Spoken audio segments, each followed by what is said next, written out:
નમસ્કાર મિત્રો, વિડીયોમાં તમારું સ્વાગત છે। જી હા મિત્રો, અત્યારે હાલ મોટા અને મહત્વના સમાચાર સામે આવી રહ્યા છે। તો મિત્રો, સમાચારમાં વાત કરીએ તો આપણા દેશમાં ચાનો ક્રેઝ એટલો વધારે છે કે તમને લગભગ દરેક શેરીના ખૂણા પરથી ચાની દુકાન મળશે। ઘણા લોકોએ ચા પર લાંબી કવિતાઓ પણ લખી છે। એટલું જ નહીં, ચાની ચર્ચા પર મોટા નિર્ણયો લેવામાં આવે છે। ઘણીવાર તો ઘણા લોકો જમ્યા પછી તરત જ ચા પીવાની આદત હોય છે।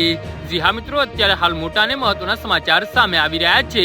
પરંતુ શું જમ્યા પછી તરત ચા પીવી ખરેખર આપણા સ્વાસ્થ્ય માટે યોગ્ય છે?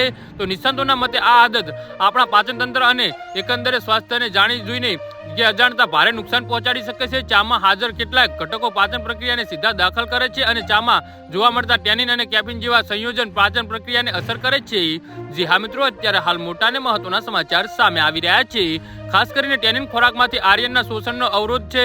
આવી સ્થિતિમાં જે લોકો ભોજન પછી તરત જ ચા પીવે છે કે કોફી પીવાની આદત હોય છે, તેમને એનિમિયા થવાનું જોખમ વધી શકે છે। ભોજન પછી ચા પીવાથી ઘણી સ્વાસ્થ્ય સમસ્યાઓ થઈ શકે છે કે ફક્ત આયર્નના શોષણ જ નહીં, પણ વિટામિન અને અન્ય ખનિજો પણ અસર કરે છે, જેના કારણે શરીરને ખોરાકનું સંપૂર્ણ શોષણ મળતું નથી। કેફીનને પેટમાં એસિડ કરે છે। જી હા મિત્રો, તો આના વિશે તમારું શું કહેવું છે? તો નીચે મારી કોમેન્ટ બોક્સમાં જરૂરથી જણાવજો। ધન્યવાદ।